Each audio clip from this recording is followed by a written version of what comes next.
Hello बच्चों। आज मैं आप लोगों को क्लास 8 की जो आपके पास मैथ्स की एनसीईआरटी की बुक है ना, उसमें हमने अपना chapter number 5 tales by dots and line से स्टार्ट कर रखा है। आज की क्लास में कुछ आगे का टॉपिक और समझते हैं, अनचेंजिंग मीन। अगर आपको याद हो तो हमने लास्ट क्लास में मीन का कंसेप्ट जाना था कि कैसे हम, जब हमारे को दो वैल्यूज़ दे रखी होती है तो मीन निकालते हैं, तीन वैल्यू में कैसे निकालते हैं, चार में कैसे निकालते हैं, उनका सेंटर क्या होता है। साथ के साथ हमने ये भी जाना था कि अगर हम कोई वैल्यू इंक्रीज कर दें या फिर ऐड कर दें या कोई वैल्यू रिमूव कर दें तो मीन में क्या चेंज आता है, वो इंक्रीज होता है, डिक्रीज होता है, क्या चेंज आता है, ये भी जाना था। आज की क्लास में हम जानेंगे अनचेंजिंग मीन क्या होता है, मतलब मीन में कोई चेंज नहीं आना। तो we saw earlier how the mean varies when a value is included और रिमूव्ड। ये हमने लास्ट क्लास में जान लिया था कि मीन कैसे वेरी करता है अगर एक वैल्यू इंक्लूड होती है या फिर एक वैल्यू रिमूव्ड होती है। एक दो कितनी भी हो सकती हैं, कोई वैल्यू आप इंक्लूड कर रहे हो या रिमूव कर रहे हो तो मीन में अलग अलग तरीके से चेंजेस आते हैं। Now explore if it is possible to include or remove two values such that the mean is unchanged। क्या ऐसा पॉसिबल है कि आप इंक्लूड कर दो या फिर रिमूव कर दो दो वैल्यूज़ को और मीन जो है वो अनचेंज्ड रहे? ऐसा हो सकता है। तो you may use the following data to experiment with. हमारे को यहाँ पर एक डेटा दे रखा है, हम इस पर एक एक्सपेरिमेंट कर सकते हैं। जैसे इन्होंने हमारे को जो नंबर्स दे रखे हैं वो दे रखा है 3, 5।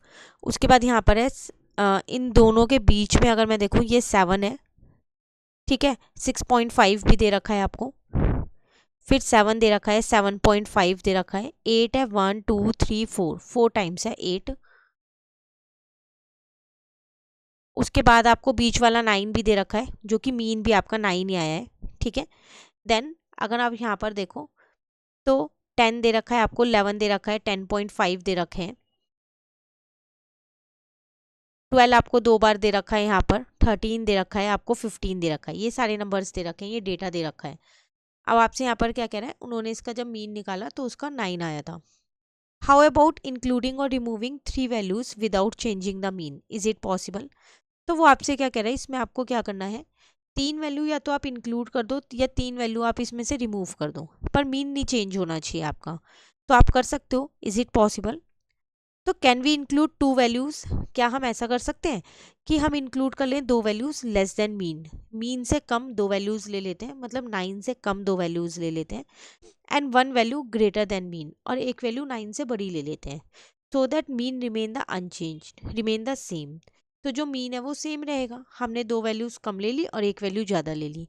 देखो हमने लास्ट क्लास में एक टॉपिक यहाँ पर समझा था, अगर आपको याद हो तो हमने उसमें क्या जाना था कि अगर हम मीन से वैल्यू कम लेते हैं उसको ऐड करते हैं तो जो हमारा नया मीन आएगा वो कम आएगा पहले वाले से।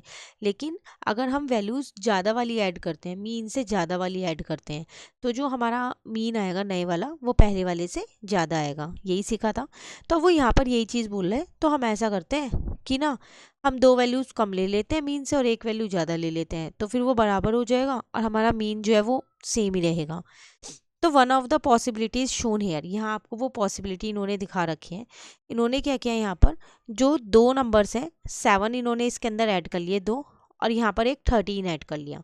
मतलब दो वैल्यू तो उन्होंने क्या किया, यहाँ पर मीन से कम वाली ले ली और एक वैल्यू जो है वो मीन से ज़्यादा वाली ले ली। अब आपको क्या करना है, इन सबका मीन निकालना है। तो जब आप सबका मीन निकालोगे तो आपको ये देखना है कि वो सेम रहेगा या नहीं रहेगा, ठीक है। Try to include two values greater than the mean and one value less than the mean so that the mean stay remain the same. अब कह रहा है आप एक बार और ट्राई करो ऐसे कि आप दो वैल्यूज तो मीन से ज़्यादा वाली लो, मतलब दो वैल्यूज आप 13 ले लो और एक वैल्यू मीन से कम वाली ले लो, तो आप एक वैल्यू 7 ले लो, ठीक है। और अब चेक करो क्या मीन आपके पास सेम रहेगा, ठीक है। तो आपको ये देखना है, अब इन्होंने यहाँ पर जब दो वैल्यूज कम ली थी तो मीन था आपके पास 9 यहाँ पर, तो 9 से दो वैल्यूज कम ली तो उसने यहाँ पर दो वैल्यू कम हो गई 7, दो वैल्यू कम हो गई 7, तो मतलब 4 का गैप हो गया। तो उन्होंने क्या किया, इस 4 के गैप को एक वैल्यू ग्रेटर ले लिया, 4 ले लिया, तो 9 + 4 13 ले ली उन्होंने दूसरी वैल्यू, तो वो बराबर हो गया। ये इनका कहने का मतलब है, ठीक है। तो आपका मीन जो है पहले जो आ रहा था वही आएगा। अब वो आपसे कह रहा है कि आपको दो वैल्यूज़ तो ज़्यादा लेनी है और एक वैल्यू कम लेनी है, तो अब आप इसको कैसे पूरा करोगे? अगर आप दो वैल्यूज़ 13 लेते हो तो 9 और 13 के बीच में 4 4 का गैप है, तो टोटल गैप आपके पास 8 हो जाएगा। इस साइड पे 8 का गैप हो गया क्योंकि आपने दो वैल्यूज 13 ले ली है, ठीक है। तो इस साइड पे आपको क्या करना पड़ेगा, 8 का गैप कम करना पड़ेगा, तभी तो वो बराबर होगा। तो आप वहां पर फिर 7 नहीं ले पाओगे, 7 लोगे तो आपके पास सिर्फ 2 का ही गैप रह गया। तो आप इस अकॉर्डिंग अपनी वैल्यूज को खुद से असाइन कर सकते हो। जैसे मान लो अगर मैं यहाँ पर क्या करती हूँ, 11 ले लेती हूँ, दो वैल्यूज को 11 और 11 मैंने दोनों सेम ले ली, ठीक है। तो यहाँ पर मेरे पास 2 का गैप हो गया है, 9 से 11 के बीच में 2 का गैप है, तो टोटल 4 का गैप हो गया। तो यहाँ पर जो वैल्यू लूंगी वो मैं ले लूंगी 5, एक वैल्यू मैं 5 ले लूंगी और दो वैल्यूज मैं क्या करूंगी, यहाँ पर 11 ले लूंगी। तो इससे क्या होगा, अब मेरे पास दो वैल्यूज मीन से बड़ी हो गई और एक वैल्यू मीन से छोटी हो गई। अब मेरे को यहाँ पर इन सब का मीन निकालना है, तो हम ये देखेंगे कि जो मीन है वो हमारे पास सेम रह जाएगा, ठीक है। उसके बाद आपसे क्या कह रहे हैं, रिलेटिवली अनचेंज्ड, इसमें क्या है आपके पास, We saw what happened to the mean when values are included or removed from the collection। अभी हम देख के आए, हम अपने डेटा कलेक्शन में से अगर कोई वैल्यू इंक्लूड करते हैं या फिर कोई वैल्यू रिमूव करते हैं तो हमारे मीन में क्या फ़र्क आता है, क्या चेंजेस आते हैं, इंक्रीज होता है, डिक्रीज होता है और रिमेन स्टे भी रह सकता है। What happened to the mean if every value in the collection increase by some fixed number। अब कह रहा है कि मीन में क्या चेंज आएगा, अगर आपके पास जो भी डेटा है उसमें जितनी भी वैल्यूज हैं आपने एक फिक्स नंबर से उन्हें इंक्रीज कर दो। जैसे कंसिडर द डेटा, आप इस डेटा को कंसिडर करो, कैलकुलेट इट मीन, अब आप इसका मीन निकालो। तो आप क्या करोगे, इन सबको प्लस कर दोगे और 1 2 3 4 5 6 7 8 9 10 11 है, तो डिवाइड आप कर दोगे 11 से, ठीक है। तो चलिए हम ऐसा करते हैं, पहले एक बार इन सबको प्लस कर लेते हैं। तो 8 + 3 11 हो जाएगा, 11 में 10 प्लस करोगे 21 हो गया, ठीक है। 21 में 13 को प्लस किया मैंने, 34 हो गया। 4 + 6 मेरे पास 10 आ गया यहाँ 44। 7 + 7 14 आ गया मेरे पास। उसके पास 8 + 8 16 हो गया एंड देन उसमें मैंने 5 प्लस कर लिया, तो मेरे पास 79 आ रहा है टोटल करके। तो ये तो 11 से पूरा पूरा नहीं जाएगा, नहीं जाएगा ना। तो इसका मतलब जो मेरा मीन है वो अप्रॉक्स में आ जाएगा, 7.1818 अप्रॉक्स में। नाउ अब आगे आपसे क्या कह रहा है, consider this data with every value increase by 10। अब आपने हर एक वैल्यू को 10 से इंक्रीज कर दिया, मतलब 8 का 18 हो गया, 3 का 13 हो गया, 10 का 20 हो गया, 13 का 23 हो गया, 4 का 14 हो गया, 6 का 16 हो गया, 7 का 17 हो गया, अगेन 7 का 17 हो गया, देन 8 का 18 हो गया, 8 का 18 और 5 का 15 हो गया, ठीक है। अब बताओ अब आपका मीन कितना आया। Is there a quicker way to find out, क्या इसका कोई और तरीका है जो आसानी से आप ढूंढ सकते हो। अब आप क्या करोगे, इस पूरे डेटा को प्लस करोगे और उसके बाद 11 से डिवाइड करोगे, क्योंकि नंबर ऑफ ऑब्जर्वेशन तो सेम है, सिर्फ वैल्यूज इंक्रीज हो गई हैं, है ना। तो कह रहा है कोई और तरीका भी है क्या कि आप एक आसान तरीके से इसका मीन निकाल सको, क्योंकि आप ऑलरेडी एक बार मीन निकाल चुके हो, आपने सिर्फ उसके अंदर जो डेटा था ना उनकी वैल्यूज को एक फिक्स नंबर से इंक्रीज किया है, यही तो किया है। तो जब आप इस वाले डेटा का मीन निकालोगे ना, जो फॉर्मूला आपको पता है आप उसी से निकालना, तो जब आप इसका मीन निकालोगे सेम यही, इन सबको प्लस करके आप क्या करने वाले हो, 11 से डिवाइड करने वाले हो, तो 189 इन सबका टोटल आएगा डिवाइडेड बाय 11। तो आपका जो मीन आ रहा है ना वो आ रहा है 17.1818। तो अगर आप यहाँ ध्यान से देखो, जब आपने सारे नंबर्स को एक फिक्स नंबर से इंक्रीज किया ना, तो देखो आपका मीन भी उसी नंबर से इंक्रीज हो गया, 7 का 17 हो गया। तो वो यही चीज़ आपसे पूछ रहा है, is there a quicker way to find out, क्या कोई और आसान तरीका है जिससे आप ये फाइंड कर सकते हो बिना इन्हें प्लस करें। हाँ, तो आपको एक तरीका मिल गया है कि अगर आपके डेटा में एक फिक्स नंबर से इंक्रीज हो रहा हो, सारे नंबर्स एक फिक्स नंबर से इंक्रीज हो रहा हो, तो आप क्या करो, मीन को उसी से इंक्रीज कर दो, दोबारा से मीन निकालने की ज़रूरत नहीं है, ठीक है। अब उन्होंने ये डॉट प्लॉट्स पे आपको सिखाया गया, तो ये पहले वाला डेटा है जो उन्होंने ये वाला डेटा इसको प्लॉट किया, तो आपका मीन आ रहा था 7.18। नाउ अब उन्होंने जो ये दूसरे वाला डेटा है, जब आपने सब में 10 इंक्रीज कर दिया तो ये लिखा हुआ वो डेटा। अब आपसे वो क्या कह रहा है यहाँ पर, the mean of the new collection also increase by 10। तो जो नई कलेक्शन का मीन था देखो वो भी 10 से इंक्रीज हो जाएगा, तो अब आपका मीन आ गया यहाँ पर 17.18।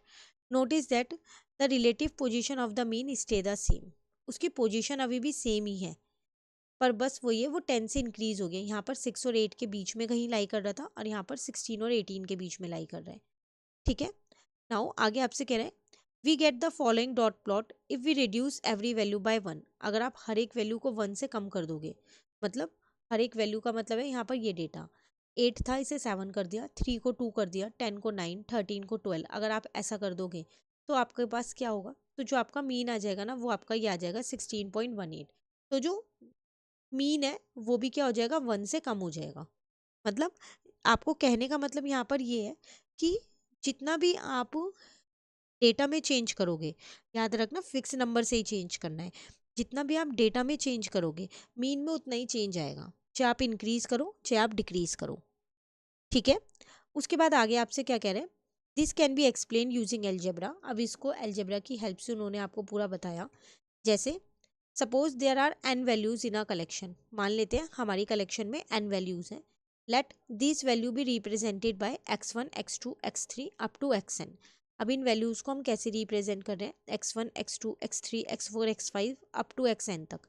There average is given by, उसका एवरेज कैसे निकालोगे, जितना टोटल होगा सम ऊपर डिवाइडेड बाय n, क्योंकि उसमें n वैल्यूज थी तो और इज इक्वल टू में a आ गया। ठीक है, ये उसका एवरेज आ गया। When a fixed number, for example 3 is added to every value in the collection, अब आप हर एक वैल्यू कलेक्शन में जितनी भी वैल्यूज है हर एक में 3 ऐड कर रहे हो, तो x1 plus 3 x2 plus 3 x3 plus 3 up to xn plus 3 हो जाएगा। ठीक है, यहाँ पर ये n ऐसी है नीचे क्योंकि नंबर ऑफ ऑब्जर्वेशंस चेंज नहीं हुई है।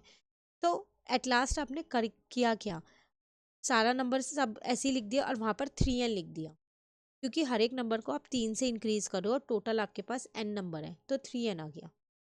ठीक है, अब इन्होंने क्या किया, इस वाले स्टेप में जो ये n है इसके साथ अलग लिख दिया और इसके साथ अलग लिख दिया। अब n से n तो कट गया, तो इतनी वैल्यू तो मेरे पास a थी, मीन था, उसमें मैंने 3 प्लस कर दिया, तो इसका मतलब जो मेरा पहले वाला मीन है उसमें भी 3 ऐड हो जाएगा। That is the new average is 3 more than the previous average. तो जो नए वाला एवरेज आएगा वो प्रीवियस एवरेज से 3 ज़्यादा आ जाएगा। तो ये आपको अलजेब्रा की हेल्प से समझाया गया कि किस तरीके से आप में अगर मीन आपने निकाल लिया और उसके बाद डेटा में एक फिक्स्ड वैल्यू से चेंज किया तो मीन में क्या चेंज आएगा। क्लियर।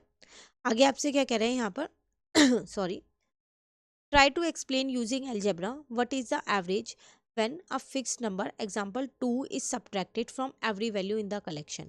अब आपको सेम यही अलजेब्रा वाला फॉर्मूला लगाना है। अब आपको हर एक में 2 को सब्ट्रैक्ट करना है, तो आप क्या करोगे, x1 माइनस 2 कर दोगे और यहाँ पर x2 माइनस 2 कर दोगे, उसके बाद आप x3 माइनस 2 कर दोगे। ये ऐसे आपका चलता रहेगा, कहाँ तक चलेगा, xn माइनस 2 तक चलेगा। ठीक है ना, तो ये मैं ब्रैकेट हटा देती हूँ ताकि आपको पता चल जाए। तो इसका मतलब आप क्या कर रहे हो, यहाँ पर मैं ये लिख सकती हूँ x1 plus x2 plus x3, ये ऐसे चलता जा रहा है xn तक, डिवाइडेड बाय n ऐसी है, माइनस 2n अपॉन n कर दिया, क्योंकि अब मैं हर एक में से 2 सब्ट्रैक्ट कर रही हूँ ना, तो इसलिए 2n अपॉन n हो गया, n से n कट गया, इतने पूरे की वैल्यू मेरे पास a है, a माइनस 2। तो जो भी आपका मीन आएगा उसमें से आपको 2 क्या कर देना है, सब्ट्रैक्ट कर देना है। ठीक है, तो इसका भी आपका अलजेब्रा से मांग रहा था कि आप अलजेब्रा से इसे बताओ, तो आप इसे ऐसे लिख सकते हो। क्लियर। नाउ आगे आपसे क्या कह रहे हैं, try to explain this using the fair share interpretation of average that you learn last year. Last year आपने सॉरी जो फेयर शेयर इंटरप्रिटेशन की थी, यही डॉट प्लॉट वाले में ही आपने सीखी थी, तो आपको उसके अकॉर्डिंग भी इसको एक बार बताना है। What happen to the average if every value in the collection is doubled. अब मान लो हर एक वैल्यू जो है वो डबल हो गई, तो आप क्या करोगे, आपकी जो कलेक्शन है ये आपकी कलेक्शन थी पहले वाली जिसका मीन 7.18 आया था, अब इसमें हर एक वैल्यू जो है वो डबल हो गई, मतलब अगर कोई 8 है तो वो 16 हो गई, 10 है तो 20 हो गई, 13 है तो 26 हो गई, डबल मतलब 2 से मल्टीप्लाई किया है।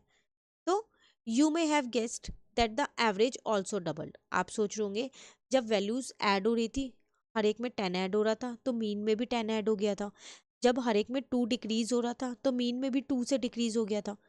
अब जब सारी वैल्यूज डबल हो रही है तो मीन भी डबल हो जाएगा, यही सोच रहे हो, तो वही चीज़ यहाँ लिखी है, the following an example with the data we saw earlier. तो वही डेटा आपको ये दिया गया, इसका मीन था 7.18। नाउ अब जो मीन आएगा क्योंकि वैल्यूज डबल हो गई तो हमने मीन को डबल कर दिया, तो 14.36 आएगा mean. We can see that the average has doubled, तो हमने देखा तो हमने एवरेज यहाँ क्या कर दिया, डबल कर दिया। Let us prove it algebra. अब इसे भी एल्जेब्रा की हेल्प से प्रूव करते हैं। वही हमने सपोज कर लिया कि हमारे पास n वैल्यूज़ है हमारी कलेक्शन के अंदर, ठीक है, और हम उन्हें ऐसे रिप्रेजेंट कर रहे हैं। तो हम जब मीन निकालेंगे तो x1 plus x2 plus x3 up to xn तक अपॉन में n टोटल नंबर जो थे और इज इक्वल टू में a का मतलब है mean. When a fixed number, for example 5 is multiplied to every value in the collection, the new average, मान लेते हैं हर एक नंबर में 5 से मल्टीप्लाई हो रहा है, तो हमारा नया एवरेज कैसे निकलेगा? 5x1 5x2 5x3 इन सबको प्लस करके ही निकलेगा। तो इसका मतलब आप क्या कर रहे हो, जितनी भी आपकी ऑब्जर्वेशन है उसमें आप 5 से मल्टीप्लाई कर रहे हो। मैंने सब में से 5 को कॉमन ले लिया और लास्ट में मल्टीप्लाई कर दिया। अब ये n जो है वो इतने पूरे के नीचे भी लिखा हुआ है डिनोमिनेटर में और इसके नीचे भी है, तो दोनों को मैंने यहाँ पर इसको अलग ही कर दिया। इस n को यहाँ लिख दिया मल्टीप्लाई 5। तो जो भी आपका इसकी वैल्यू थी उसमें 5 से मल्टीप्लाई कर दो। तो इसका मतलब जो आपका नया मीन आएगा वो 5 गुना आएगा पुराने मीन के।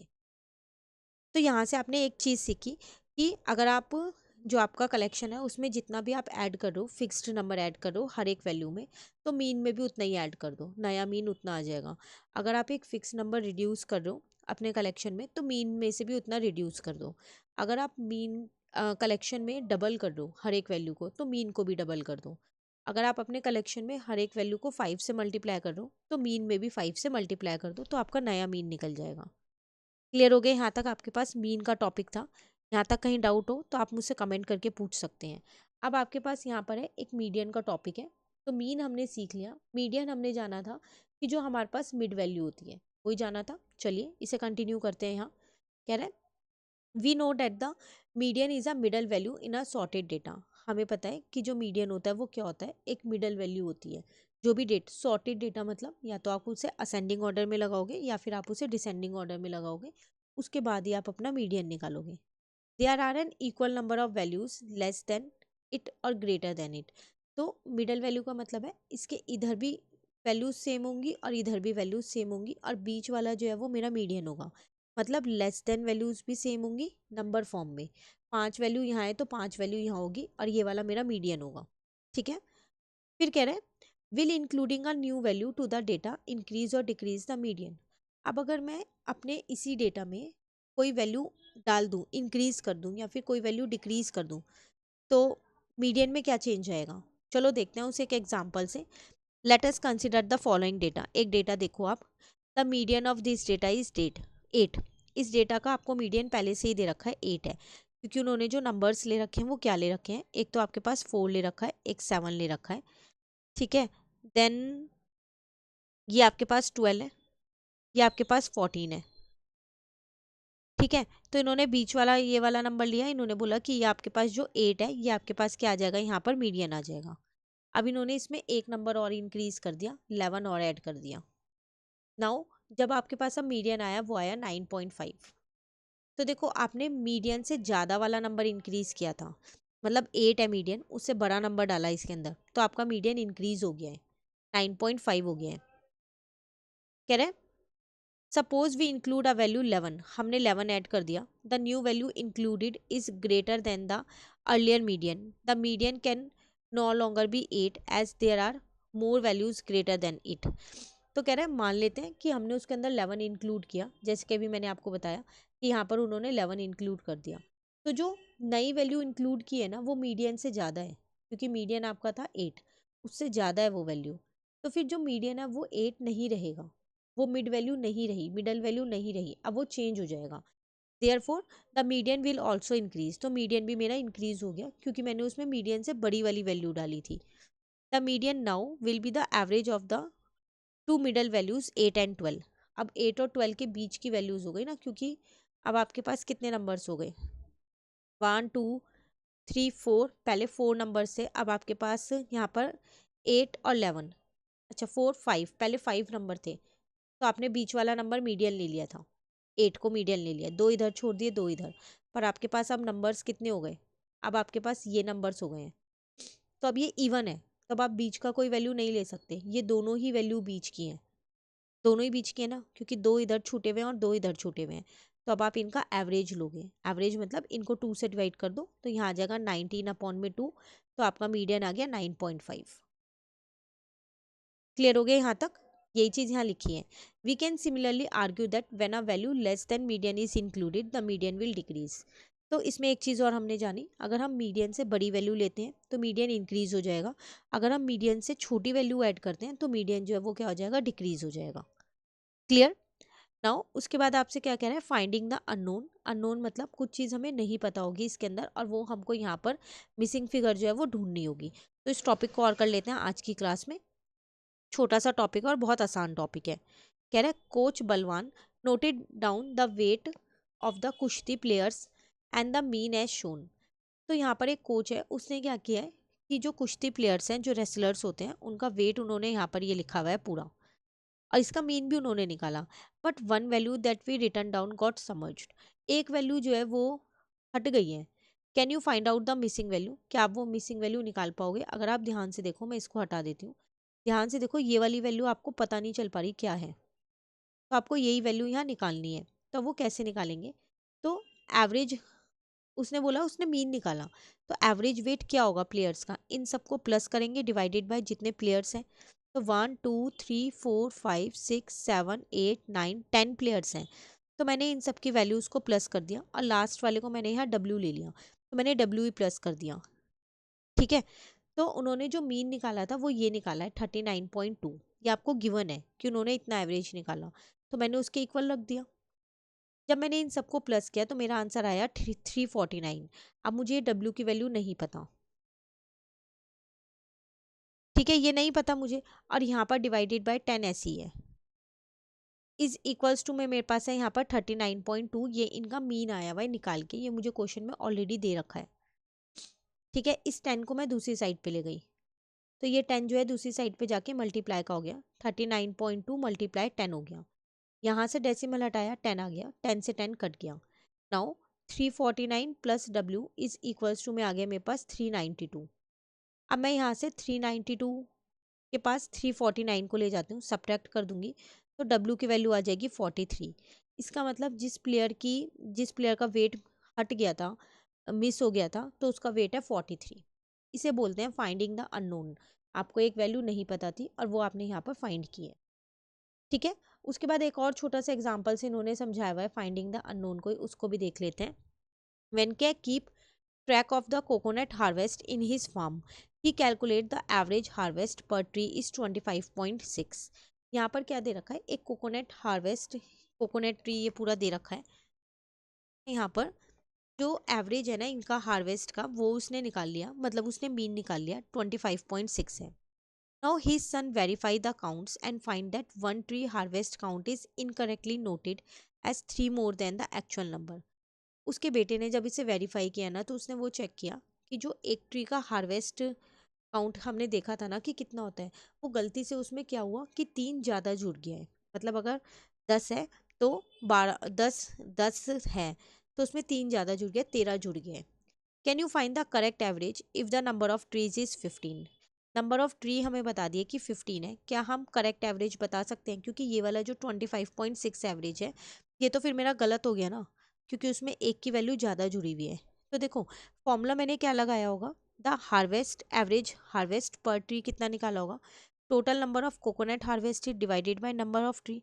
अब नंबर ऑफ ट्री मुझे 15 गिवन है, बट पर ट्री का इंफॉर्मेशन नहीं गिवन, जैसे यहाँ पर प्लेयर का वेट गिवन था और यहाँ पर तो नहीं गिवन है, तो the data of harvest per tree is not given.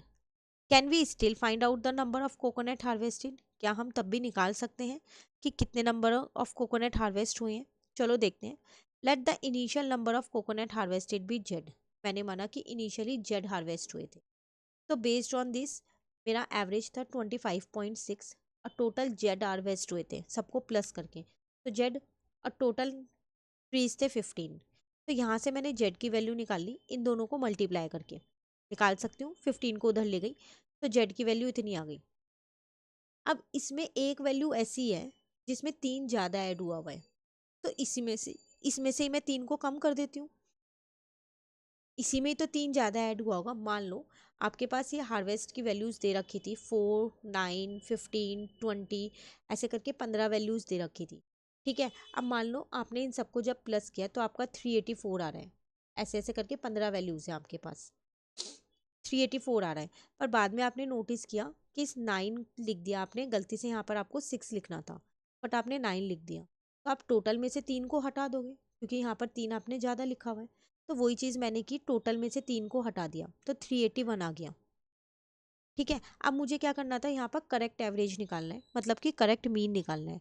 तो 381 को क्या करेंगे, अब 15 से इसको डिवाइड कर देंगे, तो मेरा आंसर आ गया 25.4।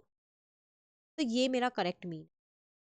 जो उस बॉय ने निकाला था 25.6 वो इनकरेक्ट था, क्योंकि हमने एक में 3 वैल्यू ज़्यादा डाल दी थी। वैसे देखा जाए तो बहुत छोटा सा ही फ़र्क है, पर जो फ़र्क है वो तो है। तो इसलिए हम यहाँ पर हमारे को नया मीन निकालना था। क्लियर हो गया टॉपिक। चलिए, अब आपके पास है mean and median with frequencies. तो ये नेक्स्ट टॉपिक है, इसको नेक्स्ट क्लास में कंटिन्यू करते हैं। आज आप यहाँ तक का टॉपिक कंप्लीट कर लो, कहीं भी आपको दिक्कत लगे आप कमेंट करके पूछ सकते हो। Thank you.